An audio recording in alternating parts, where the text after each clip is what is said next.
finalidad la vigilancia permanente del riesgo. ¿Y qué vendría a ser este riesgo? Vendría a ser contaminación por gases tóxicos, deficiencia de oxígeno, incendios producidos por cortocircuitos, presencia de material inflamable, ¿ok? Y dentro de este tipo de monitoreo estacionario lo podemos dividir en dos categorías: monitoreo ambiental y monitoreo funcional. El monitoreo ambiental está referido a todo lo que es higiene ambiental, higiene industrial, seguridad ocupacional, y lo que vendría a ser monitoreo funcional es en cuanto a los procesos, a la producción o al tráfico. ¿Ok? Así. Como dijimos, el monitoreo estacionario se refiere a la vigilancia permanente del riesgo. ¿Ok? Acá vamos a definir lo que son las variables de riesgo. ¿Sí? Lo vamos a identificar, analizar y registrar. En este tipo de monitoreo de gases se hace bastante hincapié en lo que es registros de tiempo, monitoreo online en tiempo real. ¿Ok? El objetivo principal, la información oportuna. ¿Sí? En cuanto a la vigilancia, dice, la presencia del riesgo es impredecible. En un ambiente subterráneo nosotros no podemos conocer a ciencia cierta, fuera de sin utilizar un equipo detector, cómo se está moviendo el gas. ¿Sí? Hay que conocer, saber también que en un ambiente subterráneo la contaminación puede venir de varios frentes de trabajo. ¿Ok? El riesgo es un riesgo inmediato a la vida y a la salud, y como os dije anteriormente, la necesidad de un registro en el tiempo. ¿Ok? Como leí en un principio, dentro del monitoreo ambiental está la higiene ambiental, dice hasta un ppm. En este caso es un tipo de medición a nivel regional, planetario, ¿ok? Que tiene como finalidad una evaluación del impacto ecológico. En el caso de higiene industrial, también hasta un parte por millón. Las mediciones en este caso son en espacios laborales. Su estudio de evaluación va a depender de poder determinar las enfermedades profesionales producidas en espacios laborales.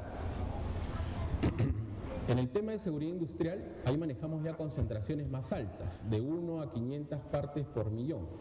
Para este caso, pues, estamos hablando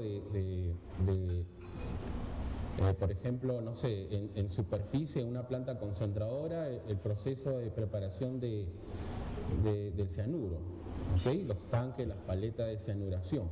Ahí nosotros podemos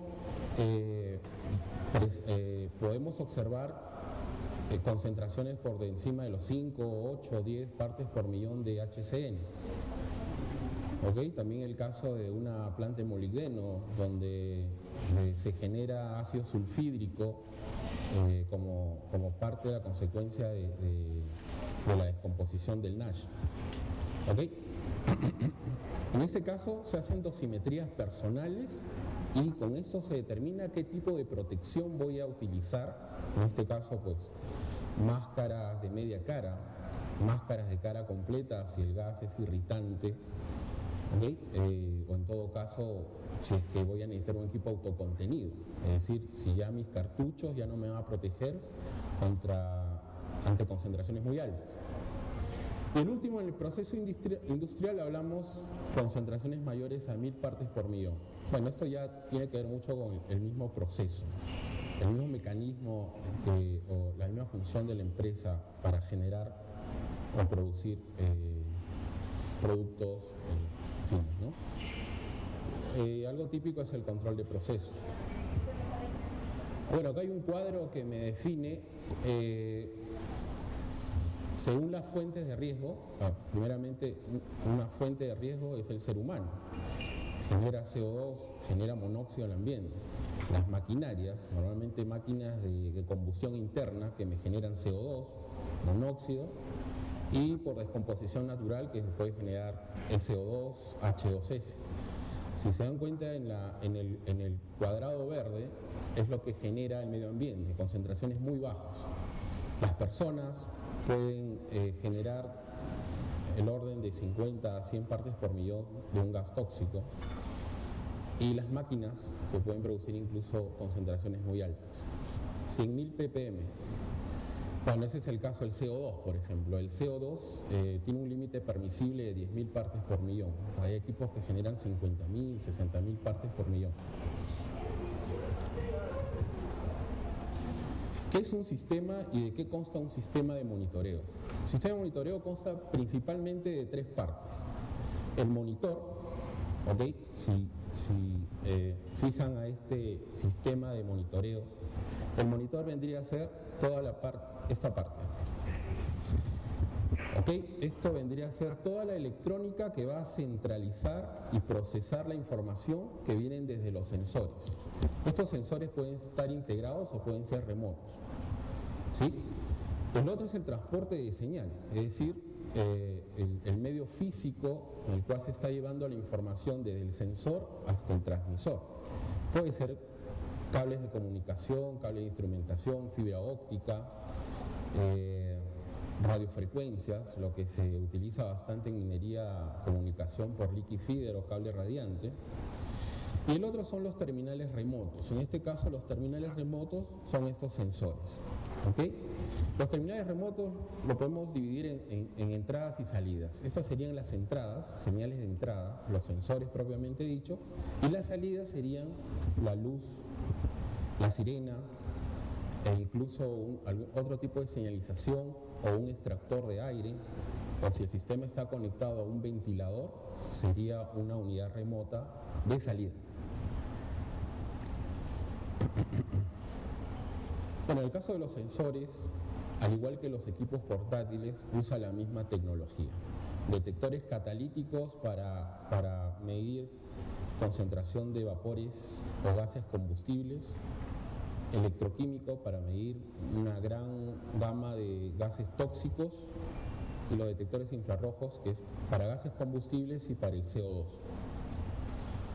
Bueno, acá hay un cuadro que me indica el tipo de gas a medir, el principio de operación, las ventajas y desventajas. ¿Okay? Imagino, tal vez esto ya lo escucharon en la exposición de detectores de gases portátiles.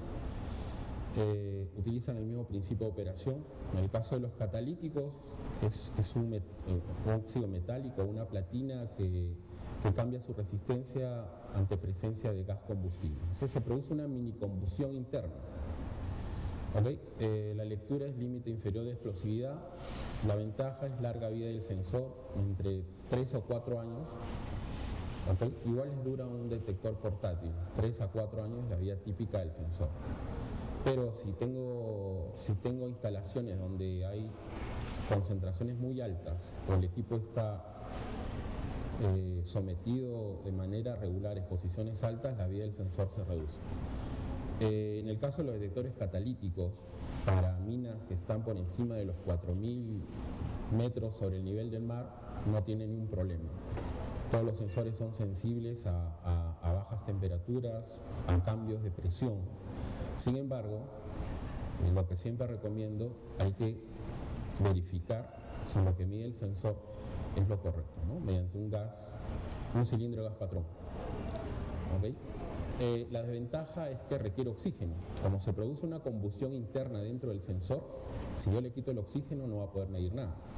Es decir, que si yo tengo un espacio confinado donde la concentración de oxígeno está por debajo de 8 a 10%, el sensor no va a funcionar. Esa es una desventaja. Bueno, ese es un detector catalítico, ¿no? El otro tipo de tecnología es la tecnología infrarroja. También mide gases combustibles, menos hidrógeno. Y bueno, la propiedad de todos los gases combustibles es que absorben radiación dentro del espectro infrarrojo en una longitud de onda determinada. ¿Okay? Entonces, simplemente estos equipos, el gas ingresa al sensor, absorbe radiación IR y este infrarrojo absorbido lo compara con otro haz de referencia. ¿Okay? Y lo que envía es una medición de la concentración de gas. La lectura igual es en el límite inferior de explosividad. En el caso del CO2, hay dos formas de medición: en ppm o en porcentaje en volumen. No sé si en los detectores portátiles algunos lo tienen en partes por millón, pero lo tienen en rangos muy altos, de 0 a 20.000, de 0 a 30.000. Eso para mí no es muy bueno porque al tener rangos muy altos, su error va a ser muy grande. Es decir, que no va a poder comparar entre una concentración de CO2 de 5.000 a una de 5.010, por ejemplo. Va a tener un error muy alto. Normalmente es recomendable tenerlo en porcentaje en volumen. De 0 a 5% en volumen representa de 0 a 50.000 partes por millón. ¿Okay? La ventaja es larga vida del sensor, normalmente entre 10 a 12 años. No necesitas calibrar el infrarrojo, pero en realidad nosotros recomendamos calibrarlo una vez por año por un tema de auditorías, tiempo de respuesta muy rápido, la luz, el infrarrojo no se envenena ante contaminantes químicos, bajo mantenimiento y un amplio rango de vapores y gases. Te detecta solventes, alcoholes, te detecta materiales inflamables. Es un equipo muy, muy simpático. La desventaja simplemente es que no detecta el hidrógeno, a diferencia del catalítico que sí lo detecta. Ese es un equipo detector infrarrojo. Y la última tecnología es la detección electroquímica. ¿Sí? El tipo de gas a medir son todos los gases tóxicos, bueno, una gran variedad de gases tóxicos. No detecta mercurio, siempre me llaman y me piden detectores de mercurio en minas de oro. Lamentablemente no hay detectores de mercurio, de gas mercurio. El principio de operación es simplemente generar una corriente eléctrica en función a la cantidad de gas mediante una reacción electroquímica. ¿Sí? ¿Esto qué provoca? Que esto no lo hablo como MSA, en realidad en cualquier marca sucede lo mismo. Las celdas electroquímicas se degradan con el tiempo. Tú lo puedes tener el sensor guardado 1 año, 2 años, lo instalas en tu equipo y el sensor no funciona, te va a medir 0. ¿Okay? El electrolito se ha degradado. ¿Okay? Pero normalmente nosotros hacemos, y bueno, es una recomendación a algunos clientes, es mantenerlos refrigerados entre 5 a 7 grados centígrados. Eso dilata mi tiempo de vida del sensor. Y lo hablo tanto para los portátiles como para los permanentes. Una vida útil limitada, normalmente 2 años, sin embargo hay sensores que te pueden durar hasta 5 o 6 meses según la instalación. Está sujeto a interferencias, ese es un problema. No podemos, cuando nosotros queremos determinar qué detector voy a utilizar en un lugar, tengo que identificar el riesgo, tengo que identificar qué gas hay en ese ambiente. ¿Okay? Si, por ejemplo, un problema muy común, estoy en una acería, ¿sí? Y tengo un sensor de monóxido, el hidrógeno es un interferente al monóxido. Es decir, en el ambiente no hay monóxido, pero ante presencia de hidrógeno el sensor empieza a dar una lectura. Igual la fosfina con el H2S. Si yo tengo un detector en un lugar donde quiero detectar H2S, pero hay presencia de fosfina, el detector va a mandar una lectura. O sea, hay que identificar cuál es el gas a determinar y poderlo desclasificar de otros gases que pueden ser interferentes. Y como le dije, eso para cualquier tecnología. Bueno, es la celda electroquímica y bueno, es un equipo, ¿no? Ahora, para pasar al tema, el objetivo principal, lo que son ambientes subterráneos, hay que definir muy bien la definición de espacio. El espacio lo podemos definir en 3 categorías: espacio abierto, cerrado y espacio confinado. Bueno, el espacio abierto es todo lo que nuestra vista puede alcanzar a ver, desde el piso hasta el cielo, todo. ¿Y qué está contenido en este espacio? Pues la vida, los seres humanos, los animales, los procesos químicos que sustentan este espacio. El espacio cerrado vendría a ser esta habitación, por ejemplo, ¿no? El piso, el suelo, las paredes, ¿qué está contenido? Seres humanos, sus instalaciones, animales. Una casa es un espacio cerrado, una habitación es un espacio cerrado. Y un espacio confinado está muy relacionado a instalaciones, sistemas autónomos, áreas laborales. Esa es más que todo la diferencia entre un espacio cerrado y un espacio confinado. Un lugar donde la persona entra solamente en casos de mantenimiento o realizar ciertas operaciones.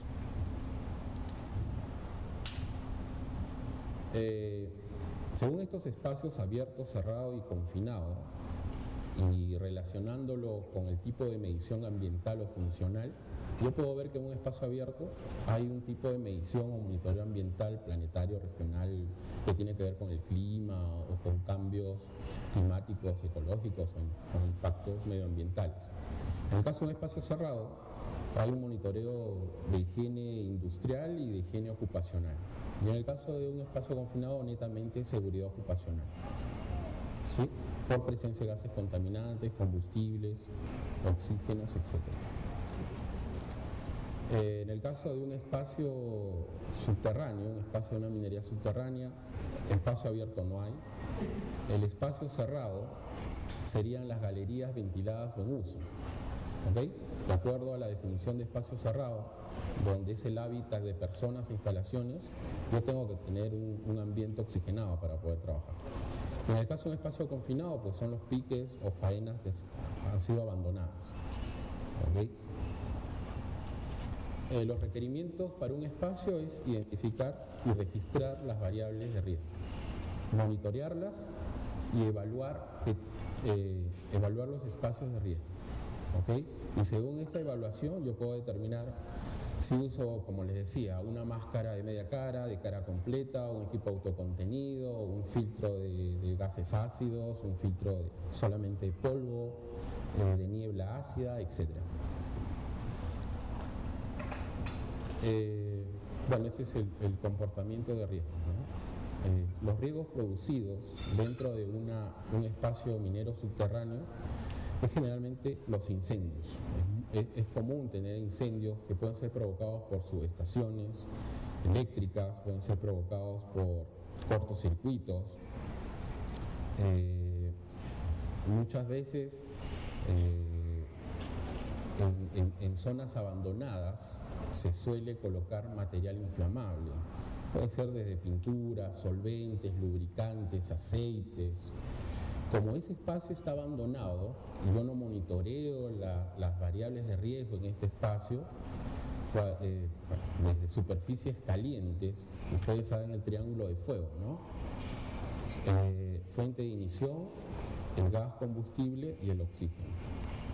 De repente oxígeno no puedo tener mucho, de repente sí. Tengo mucho material inflamable y se puede producir un incendio, ¿okay? El otro tipo de riesgo es por presencia de gases tóxicos, generalmente monóxido, CO2, HOCS, gases nitrosos en los procesos de voladura, y el polvo, pues la gran variedad de polvo según los tamaños, ¿sí? Fuente de riesgo. ¿Quién sería una fuente de riesgo principal? El ser humano. El mismo proceso de respirar, exhalar, inhalar, producimos gases tóxicos al ambiente. Y estos gases tóxicos, en un espacio cerrado, son difíciles de controlar. Es imposible evitar esto, si no, no respiraríamos, no podemos trabajar. ¿Okay? Para eso existen pues los sistemas modernos de ventilación y saber por dónde dirigirlo, ¿no? La otra fuente de riesgo es una máquina. Bueno, ¿en qué mina no hay una máquina? Vehículos, no sé, jumbo, maquinaria, cualquier tipo de maquinaria de combustión, ¿no? Eso me va a generar monóxido y CO2 en el ambiente. Como les decía, es inevitable su generación, pero sin embargo podemos minimizar. Y los procesos que son parte del trabajo diario, que puede provocar quemaduras, chancados, más que todo por transporte, circulación vehicular. Control de riesgos, como dice, minimizar su generación mediante normas estrictas. El área de seguridad tiene todo un plan o una política para minimizar estos riesgos, ¿okay? Solicitando al trabajador pues que cumpla, que tenga sus EPPs adecuados, que lo sepan utilizar y lo sepan mantener. Y también mediante un control por ventilación. ¿Sí? A mí no se nota mucho las letras rojas, pero es más o menos lo que les decía, ¿no? La generación de los gases tóxicos, por lo general, por no decir totalmente, se da en los medios de producción. ¿Sí? También hay que definir que no solamente los gases que vamos a monitorear en campo, en la faena, se deben a ese mismo espacio, porque ya les comenté, una mala ventilación va a provocar de que gases contaminantes vengan de diferentes fuentes, de diferentes frentes, ¿sí? Muchos de los gases tóxicos, dice, son explosivos, ¿sí? Bueno, en realidad, el H2S es explosivo a partir de 16.000 partes por millón. Y manejar un ambiente con 16.000 partes por millón de H2S, o sea, primero te mueres antes que explota, ¿no? Con 1000 ppm y estás muerto. ¿Okay? Eso, por ejemplo, es un parámetro muy importante a la hora de diseñar sensores de gas. ¿Para qué voy a tener un sensor de H2S de 0 a 1000 partes por millón? Es ilógico. Si sabemos de que el TBAA es 10, el STIL es 20 y mi IDLH es 50, aproximadamente 100. ¿Por qué manejar sensores de cloro de 0 a 100? Si en 5 ppm ya te aturdió. ¿Okay? Entonces, sobre eso los diseñadores escogen el rango o la escala máxima de detección. ¿Sí? La conclusión que se llega a esto es que la vigilancia de los niveles tóxicos es muy importante. ¿Okay? Yo no voy a permitir que en una faena haya más de 50 partes por millón de H2S o 15 partes por millón de gases nitrosos. Justamente por el tema del TBAA o los límites de exposición, yo no puedo permitir eso. Imposible, como les digo, minimizarlos a cero, siempre va a haber, pero podemos manejar. Bueno, este es un cuadro con cifras de contaminación, ¿sí?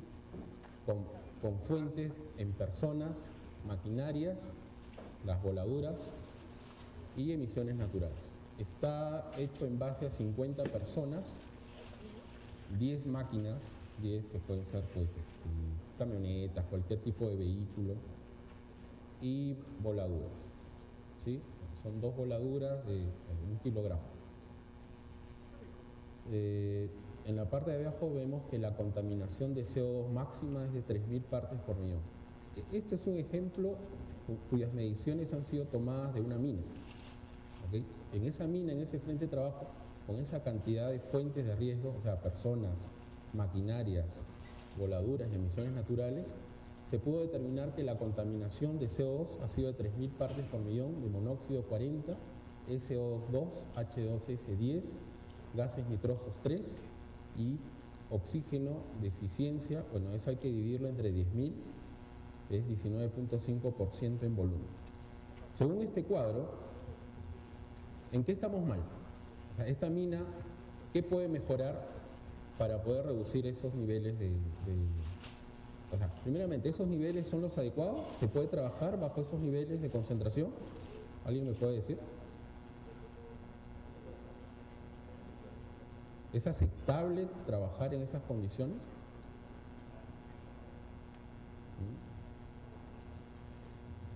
Si analizamos el CO2 tiene, bueno, el CO2 estamos bien, 5.000 partes por millón es mi TBAA, ¿ok? Estoy dentro del rango. En el caso del monóxido, 40 partes por millón, ya saltamos, 35 es el TBAA, ¿ok? Estamos encima del TBAA, o sea, estamos por encima de de la exposición límite de 8 horas que todo trabajador puede elaborar, sin ningún riesgo a la salud. En el caso del SO2, sí, estamos bien. HOCS 10, estamos mal, ¿ok? Porque ese 10 en realidad tiene un factor de error, puede ser 8 o 12. O sea, el 10 y estoy en un umbral alto. Nitrosos 3 ppm, ¿creen que esté bien o esté mal esta situación? ¿Qué dicen? ¿Se puede trabajar con 3 ppm de gases nitrosos? Bueno, simplemente vamos al NIOSH, y el NIOSH me dice que 1 ppm es mi límite a 8 horas y 2 ppm es mi límite de trabajos eventuales cada 15 minutos. No estoy bien. Entonces, ¿qué tendría que ser ahí? ¿Ok? ¿Qué tendría? Tendría que aumentar la cantidad de CFMs en mis ventiladores. De repente, modificar mis ventiladores secundarios y poder meter más aire a esa zona, de tal manera que baje mi concentración de gases nitrosos. Mi eficiencia de oxígeno en 19.5 también estamos en el límite. ¿Ok? Eso podemos aumentarlo de repente a 20. De hecho, que el monóxido lo puedo reducir un poco. El CO2 es algo complicado, más que todo por su densidad. El CO2 es pesado. Al ser pesado, el gas es un gas rastrero. Poder disminuirlo es algo complicado. El H2S también es rastrero, hay que bajarlo lo más que se pueda. Pero lo que más me interesa es el NO2. ¿Okay? ¿Alguna pregunta en este cuadro? ¿Han hecho dosimetrías dentro de Mina y han encontrado algo semejante, de repente mejor, y de repente nos comparten qué han hecho, qué operación han hecho para poder reducir? ¿Sí? No. NIOSH te dice 1 y 2. Los sensores de gases nitrosos lo podemos encontrar de 0 a 5, de 0 a 10 y de 0 a 20 partes por millón. Normalmente se trabaja de 0 a 10 partes por millón y se setea las alarmas en 1 y 2. Yo lo puedo setear a 5, pero no es lo recomendable. Mejor es disminuirlo. Así elevo mi nivel de seguridad. ¿Sí?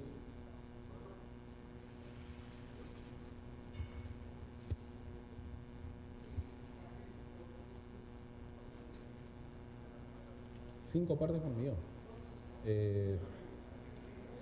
Bueno, en el reglamento de seguridad tal vez, pero en el caso de los detectores, por norma internacional, siempre están seteados a 1 y 2. ¿Okay? Habría de repente que analizar. En el caso del H2S, yo sé que a partir de este año no es obligatorio, pero le están reduciendo a 1 ppm el límite de exposición TWA. Van cambiando según año, pero algunos han quedado así. El cianuro está en 7 y 10, por ejemplo. Se podría revisar, pero sin embargo, 3 es alto. Por ejemplo, bueno, acá no se muestra bien. Acá tenemos un detector de gases nitrosos, NO2, y el rango de medición está en centésimas. O sea, no se va a colocar así nomás un rango de centésimas. Se coloca porque llegar a 1 ppm ya es peligroso. ¿Okay? Mi resolución y mi error es muy bajito. ¿Sí?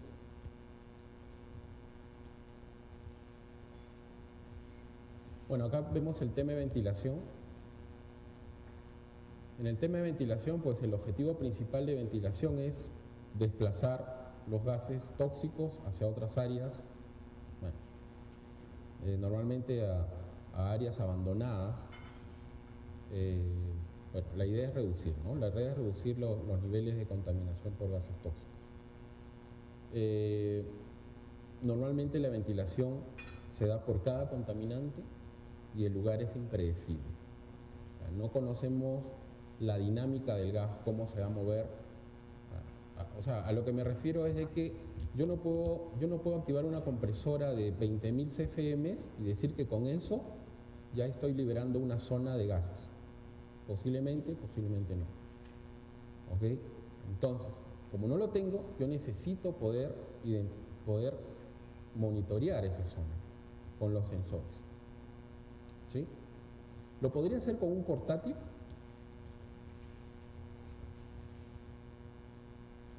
¿Lo podría hacer con un portátil? Sí. ¿No es cierto? Pero sería muy limitado. Porque si estamos ante una vigilancia permanente de los riesgos, las 24 horas, pues tendremos que meter un portátil todo el día. Y que ese portátil tenga la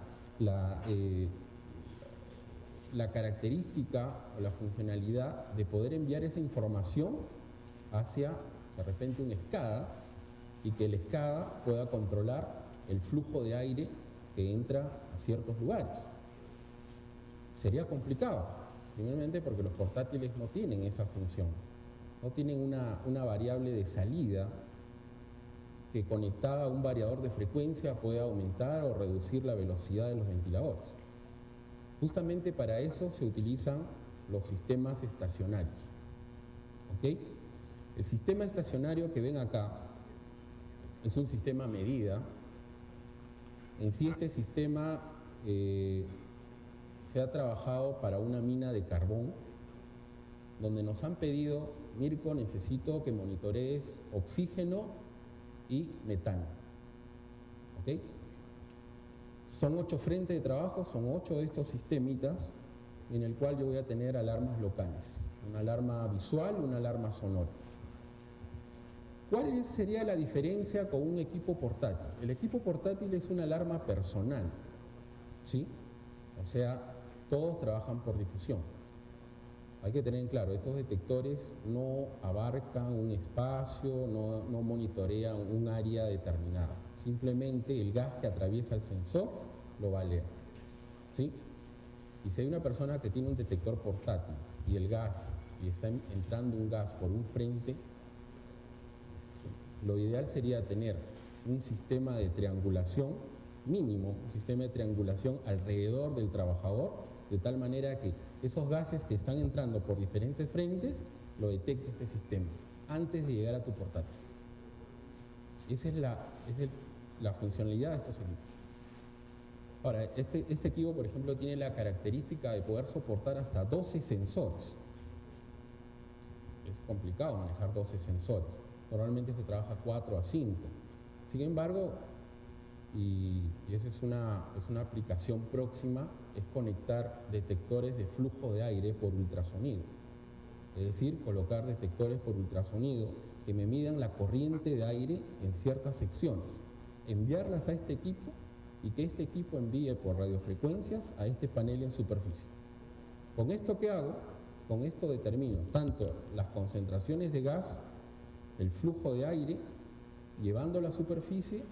Este equipo se va a comunicar con el ventilador, lo que va a provocar de que inyecte más o menos aire, de tal manera que ahorro energía. ¿Ok? Mantengo, como les dije, minimizo, controlo mis variables de riesgo, no las reduzco, pero las llevo a un valor aceptable. ¿Ok? Como les decía, por debajo de su límite de exposición. Este es otro equipo, no se puede ver muy bien por acá. Este es mi cable de señal, es lo que le está mandando los equipos a este panel.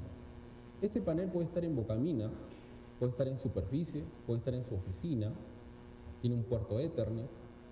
Yo puedo ver lo que sucede en interior mina, lo puedo ver acá en tiempo real. ¿Sí?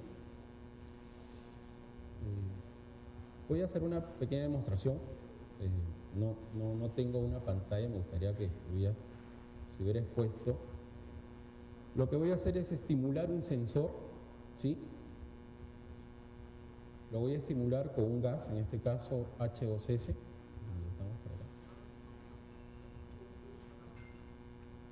Sí, ábrelo todo. Sí.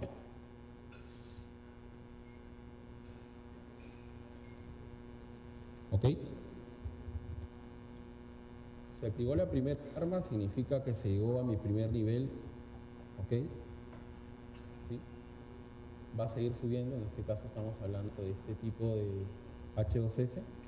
Lo vamos a poder ver en pantalla, o sea, el operador, la persona que está en faena va a poder visualizar la lectura dentro y la persona que está en superficie va a poder ver estas barras. Acá se ve un gráfico como subiendo la concentración. ¿Sí? Bueno, acá se activó la alarma visual.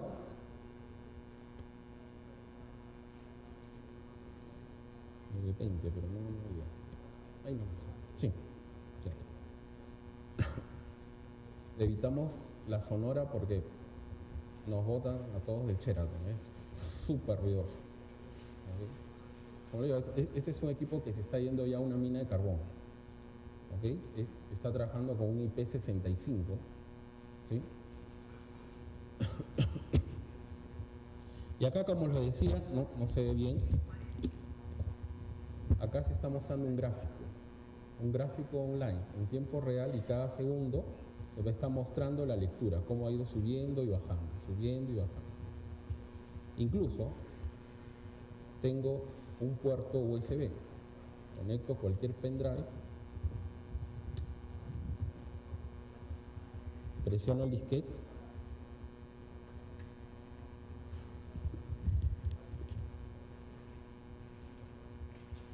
está reconociendo al USB y ya lo grabó.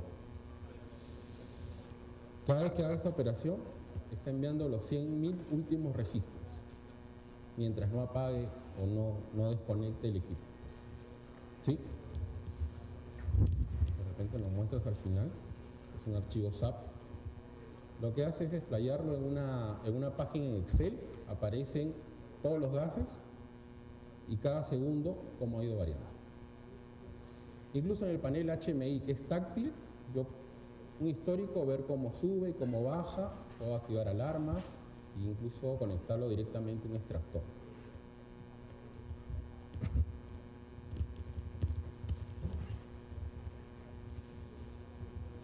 En el caso de este equipo, si se dan cuenta, no tiene ningún botón. No hay forma de...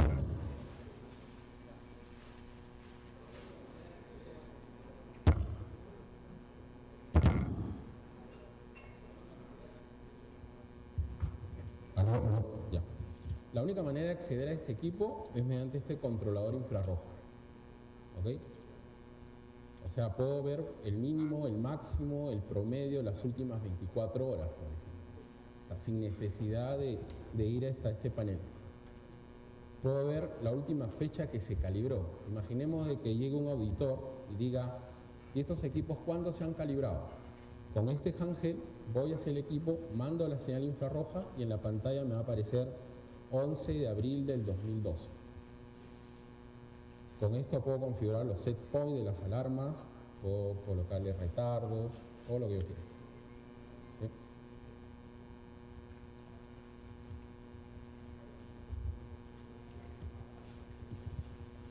Bueno. Disculpe.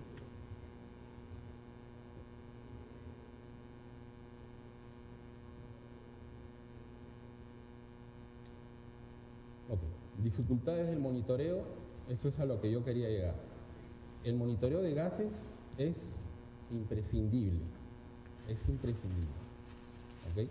Si yo cuento con un sistema de este tipo, yo puedo tener en tiempo real las 24 horas del día las lecturas de todos los gases, con la posibilidad, como les decía, de poder conectarlos o direccionarlos a los sistemas de ventilación. La dinámica de la mina. Las faenas mineras son variadas y jerárquicas. Las faenas migran. ¿Qué me permite tener un sistema de este tipo?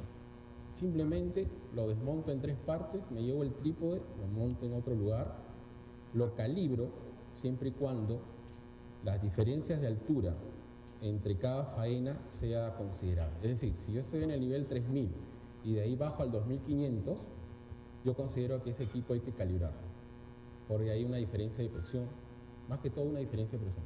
Y es recomendable calibrarlo para que no no se corra de su nivel de referencia. En el caso de la calibración en estos equipos es lo mismo para los portátiles. No recomiendo calibrar a diario, porque al final cuando yo calibro a diario, lo que estoy haciendo es envenenando al sensor, porque estoy exponiéndolo todos los días a gas. ¿Eso qué hace? Se reduce mi tiempo de vida. Lo ideal es verificarlo con un gas patrón, y si no pasa, se calibra, y si pasa, queda ahí y sigue trabajando. Y sobre eso definir una política de mis tiempos de calibración. Este es un sistema de monitoreo totalmente integrado en donde yo tengo los monitores y mis unidades terminales. Puedo ver, tengo unidades de monóxido, nitrosos, temperatura, flujos de aire. Puedo tener hasta 63 de estos sistemas conectados por fibra óptica o por comunicación de cable radiante. ¿Okay? En aquellas minas que tienen liquid-feeder o cable radiante, simplemente este equipo yo le acondiciono un radio modem que me convierte la señal digital en un canal de radio, en un canal de datos. Entonces el sistema lo que va a hacer es interpretar fuera de los canales de voz un canal de datos que esté yendo de manera transparente a superficie. Y en superficie lo rescato mediante ese canal. ¿Ok? Así me evito ¿qué cosa? Evitar una conexión. O sea, como es un canal de datos, un canal de radio, va a tener una antenita. Este sistema yo lo puedo poner en cualquier punto de la mina, en cualquier. Solamente necesito una entrada de 220 voltios, nada más. O 110 o 440, según el requerimiento eléctrico que tenga la mina. El sistema lo puedo mover. Mientras haya este cable radiante, el equipo puede trabajar. ¿Okay? ¿Se dan cuenta? Y de ahí tengo también los ventiladores. En este caso los ventiladores también están conectados a un radio módem. ¿Sí? Son ventiladores secundarios conectados a su radio módem.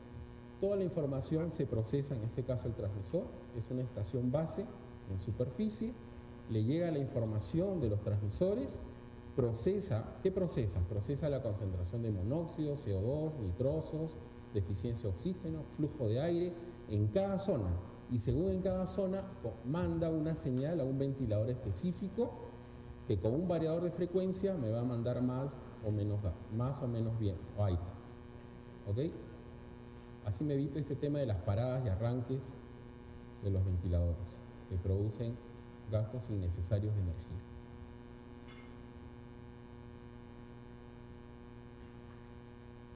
Este es un sistema medida. En la foto del lado derecho son 3 sensores con sus alarmas y tienen una bomba de muestreo eléctrica. ¿Ok?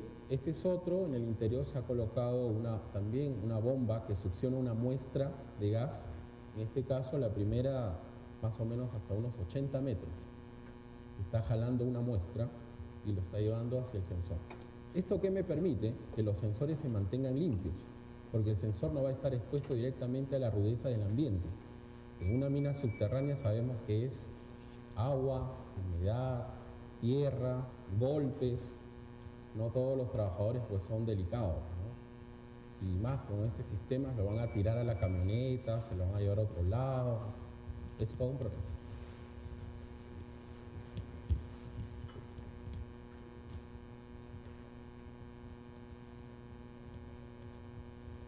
Este equipo se hizo para una aplicación específica.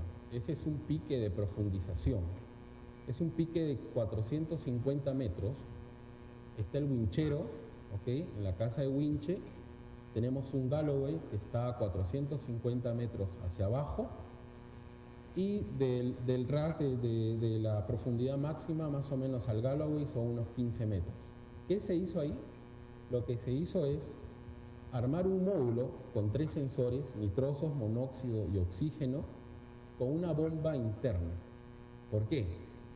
Porque abajo se producirán las detonaciones. Todo equipo electrónico, sea cual fuere, cerca a un lugar donde se va a hacer voladuras, va a fallar. Así sea MSA, cualquier tipo de marca, va a fallar. ¿Ok? Entonces acá lo que se hizo fue colocar todo el sistema, todo ese sistema dentro del Galloway.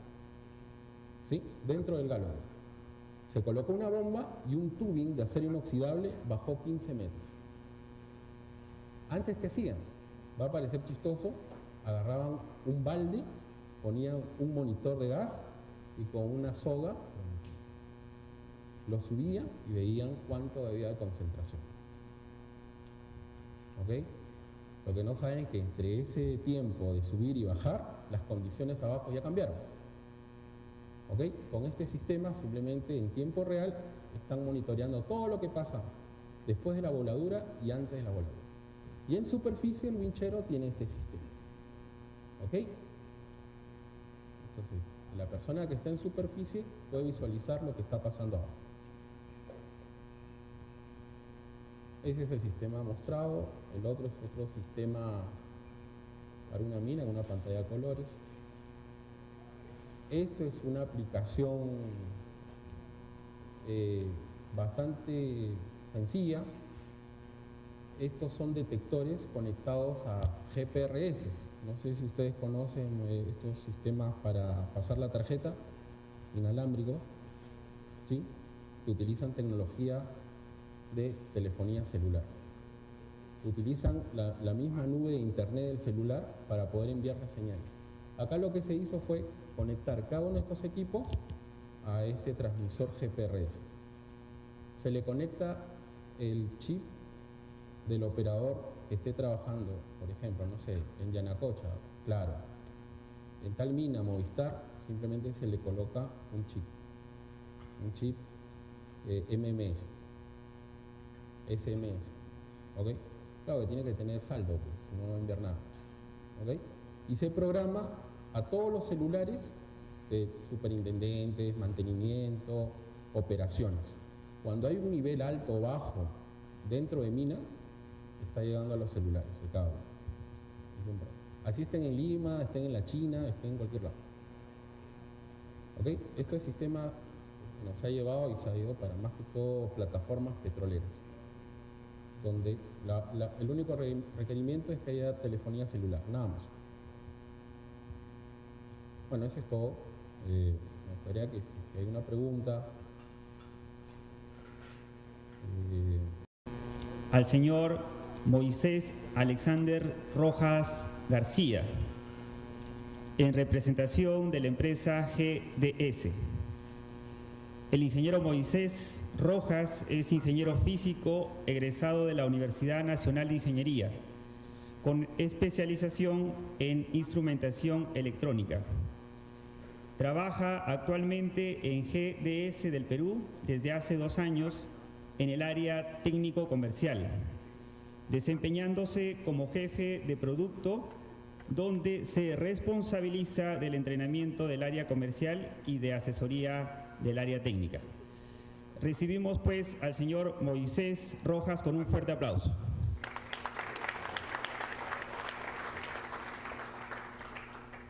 Muy buenas tardes.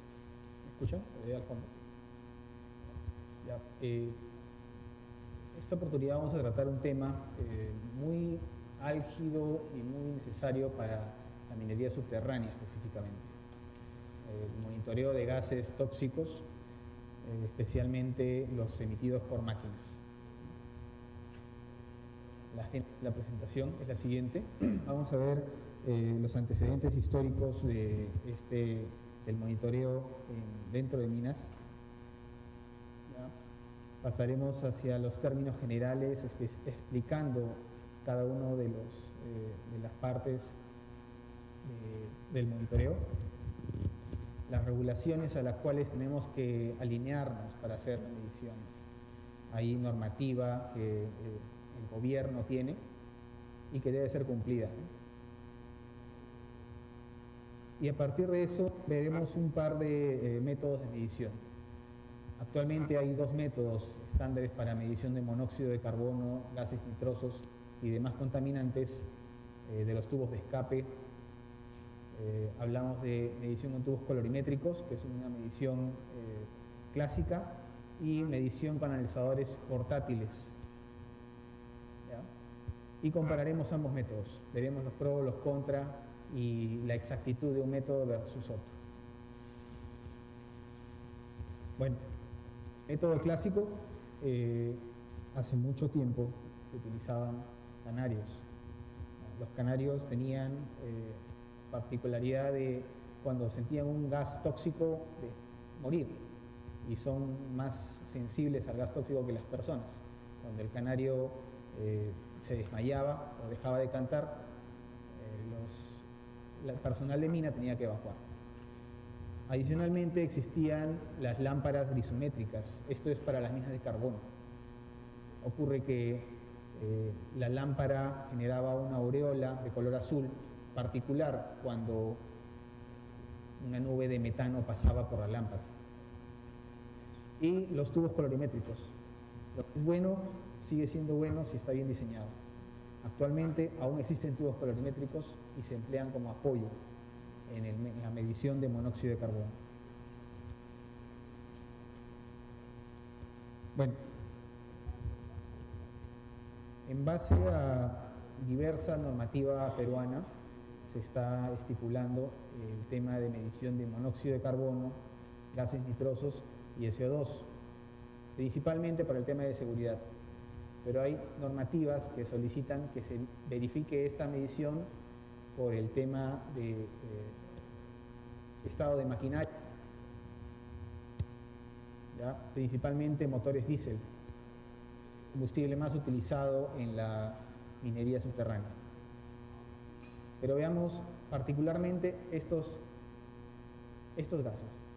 El monóxido tiene la particularidad de desplazar al oxígeno, intoxicar a las personas, lo hace lentamente, atonta al personal y puede generar un accidente debido a esto. ¿Ya? Los gases nitrosos es la sumatoria de todas las sustancias nitrosas en el aire, y el SO2 muy común de la combustión. Bueno, como se ve aquí, no solamente es medir el gas en el ambiente. Actualmente se requiere medir el gas que sale de los tubos de escape de la maquinaria. Entonces, eso es lo que queremos ver, no ver el gas medioambiental, sino el gas del escape de la maquinaria, porque hay normativa para esto.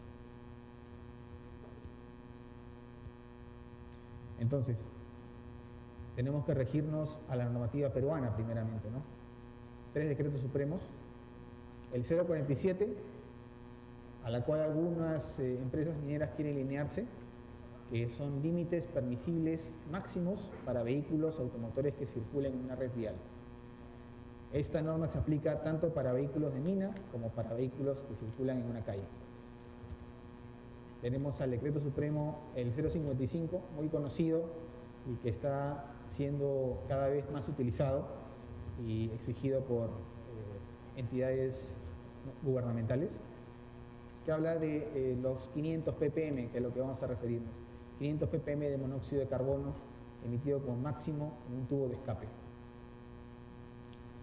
Y el 015, que habla de niveles máximos de gas tóxico en un ambiente de trabajo. Esto es para cualquier ambiente de trabajo, no solamente minería.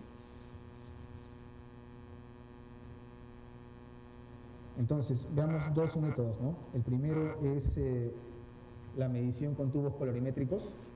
Para esto explicaré el tema de la marca que maneja nuestra empresa, que es la marca Drager Safety. Tenemos más de 100 años midiendo con estos tubos y somos la marca con más experiencia del mercado y variedad de tubos.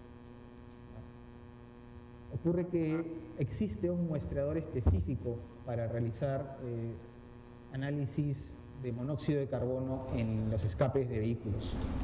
No se debería tomar el tubo colorimétrico, ya sea nuestro o de otras marcas, y someterlo directamente al tubo de escape, debido a varios motivos.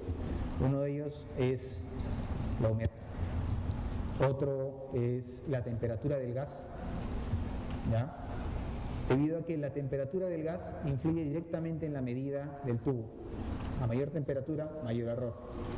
Entonces se debe acondicionar la muestra previamente con esto es un arreglo de un radiador con un retenedor de partículas.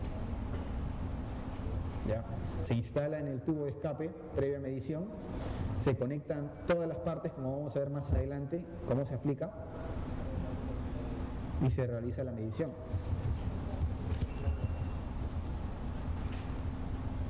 Acá se ve cómo es que se debe aplicar este muestreador con la bomba Kuro. ¿Ya? Este es un motor de scoop.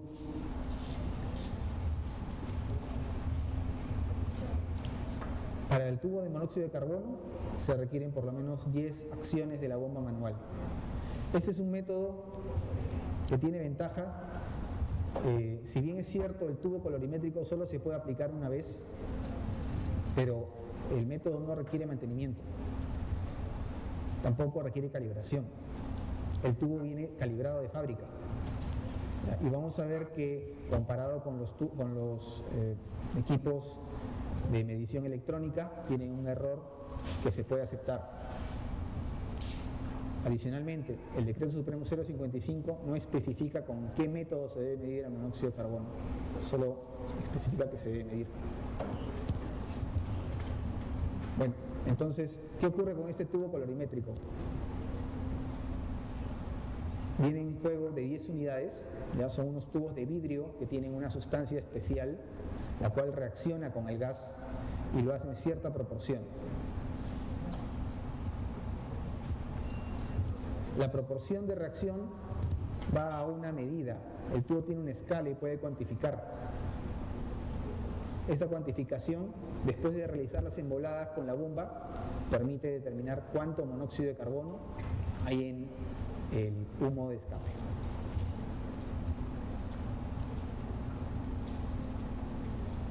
Aquí vemos las ventajas de utilizar este método. Principalmente es simple, ¿ya? El personal que realiza la medición, usualmente cuando utiliza un equipo electrónico hay que entrenarlo y entrenarlo continuamente. Nuestra empresa también brinda servicios a los equipos electrónicos que hacen esta medición y vemos que muchas veces llegan desconfigurados porque el personal no sabe aplicarlos.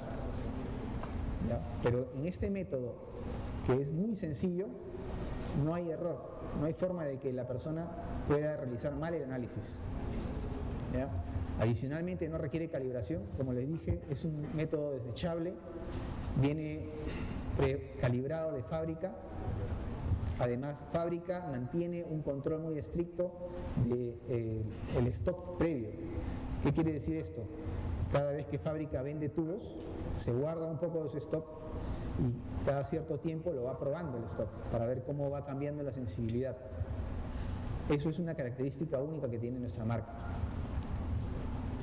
Y no requiere mantenimiento. Lógicamente las piezas son muy simples, ¿no? Esta es una bomba manual de fuelle y esto es una sección de metal. Entonces su mantenimiento es, por decirlo, casi nulo, excepto una verificación anual de la bomba.